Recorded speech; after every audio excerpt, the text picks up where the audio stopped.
Rock 100.5 KATT. I am Cameron Buchholtz here with Dan from Disturbed. What's going on, man? Nothing. Just having a good time. Last show, and we got a quick little break off, so we're going to, finish strong tonight. Indeed, man. Yeah, it's the 25th anniversary of the Sickness Tour that you guys are, is it about 75% done, I think, at this point? Yeah. Something around that? Once we come back next week, I think there's maybe like 2 weeks left or something like that. So, yeah.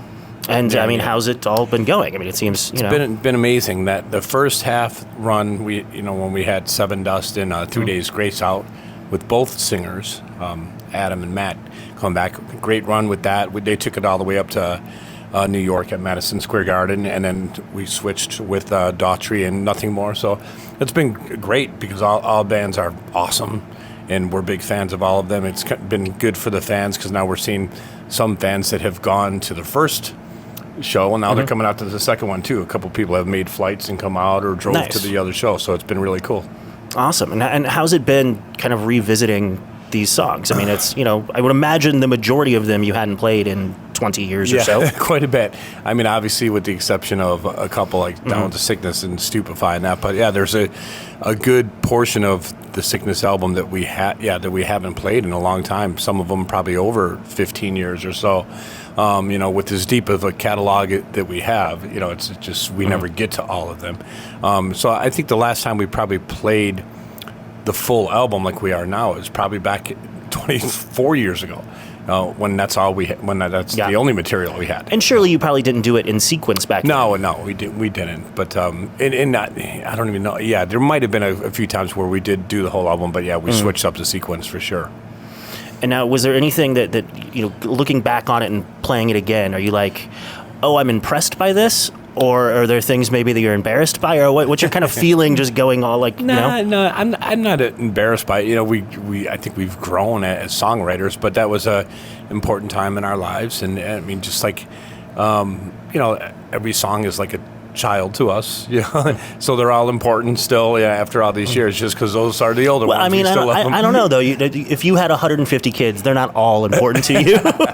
Well, I'm sure there's a couple of bad ones in the body, but it's been really cool because going back and having to relearn some of these songs that I haven't played in so long, it kind of just brought me back to that headspace and just kind of remembered some of those moments when we first wrote those songs. So it was kind of cool because, when I'm starting to think of it that way, then it seems like it was yesterday, or Sure. So it was kind of fun to kind of revisit and learn them. Or relearn them, and then I'd start playing, and all of a sudden the muscle memory came back, and then it came easy. Then so it's been fun to kind of revisit and have to go through them again. And I was lucky enough to walk through the little mini museum that you guys have set up at every venue of a whole bunch of old merch and magazine covers and things. How involved were you guys in actually? I mean, is that just cut straight out of your garage, or how does that stuff work at this point? I'm pretty much the hoarder in the band as far as my house is very clean, like a museum, but when it comes to the Disturbed memorabilia and stuff, I saved a lot of stuff throughout our career, and so I had old flyers and passes and videos and my of course some of the equipment we have up there. Those were the original guitars I used recording on that album on The Sickness, and we had Fuzz, our original bass player, has got his bass up there, Mike's original drum kit. But yeah, all the smaller stuff and the pictures or flyers, and that was a lot of stuff that I just had in boxes at home. Nice. And so, I mean, was it a fun experience kind of going through that? Or Oh, absolutely. I mean, there were so many good, like I said, another thing that brought back so many great memories. And even at one point, I mean, it was just old ticket stubs, and I would just remember some of those shows then, some of those local shows that we were doing before we had the record deal, and just the things that led up to it. Nice. And then I guess the third, and maybe depending on your point of view, the biggest thing about this tour is that you guys are also bringing back a lot of your old stage stuff for a more modern recreation of them. We haven't done that in a long time with all the theatrics in it, and we were doing this in the 90s when we first formed in 96 when we first got David, because we had a different singer in the very beginning, and then went for about a year with that guy, and things weren't working out, and then we got David in 96, and then we start adding the theatrics because we're playing local neighborhood bars, and we didn't want to be a bar band, and a lot of times those bar owners just want you to play covers, to draw people in, and it's just kind of usually background music while people are drinking beer after work or whatever. And so we wanted to do more. We wanted attention, so we would do the theatrics and kind of liven up the room and make people take notice and that. Sure. And that was kind of the start of it. And we just continued to do it even after we got our record deal, and we were doing it as much as we can, even though we were a new band to the rest of the world. If it allowed us, if we had space on stage and as being an opening act and that, we tried to use it when we could for those same reasons. And it was fun. And, it's a little tongue in cheek, kind of corny little things with that, but it's exciting because the fans like it. They react to it, and so we're having fun with it. It's kind of really cool to bring it back and see the fans reacting to it now after all these years.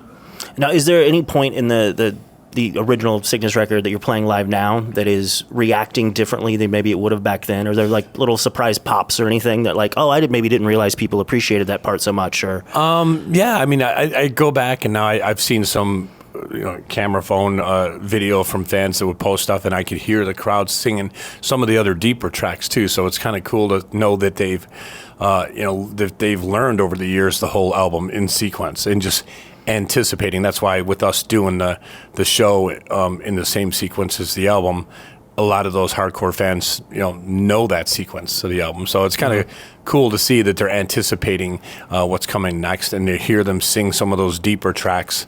At times I could hear them off their camera phones, and I could hear them singing songs like Numb and Conflict and Want and all that. So it's cool to know that it wasn't just Down with the Sickness or Stupefy. It was the whole album. And obviously a lot of this is looking back, but you guys also have new music out. I Will Not Break, we're playing a ton right now, and theoretically an album is coming, at some point this year? Or we haven't really nailed down when we want to release it because our priority's been this tour. We wanted to keep the focus on the anniversary. We did record a bunch of material this past fall, enough for an album, and it's great, and we love it, and we're excited about it, but we thought at least with this tour, we'll put out I Will Not Break as a single just to give fans something new along with this anniversary tour, but not quite announce a release date of the whole album, because we're still trying to strategize, when we're going to tour. Next we have some European dates in the fall. That's a continuation of the Sickness here, and we have to figure out, what our plan is for 26. So we'll probably, at this point, it's still kind of up in the air. We may drop another single at some point, and at that, maybe we'll have a release date for the whole album by that point. And this will be the first record you guys are sort of on your own, right? So does it feel different at this point, or are you not yet deep enough in that process where it has mattered? Well, not as deep, but I mean, we've been with Warner Brothers our whole career, and this is the first time us doing it on our own. We had a great relationship with them. They always worked hard for the band. We're very thankful for the relationship we had, and it probably helped that we were successful early on the first album, that they always stayed out of our way. We were able to do what we wanted to do, and they say, hey, it's working, we're not going to interfere.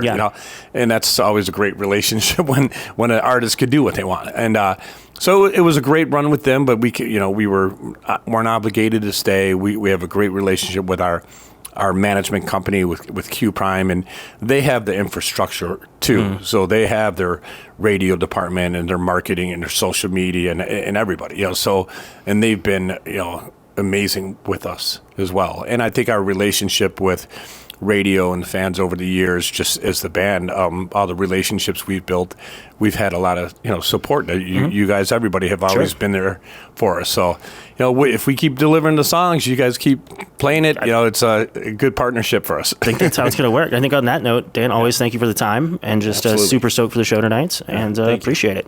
Thank you.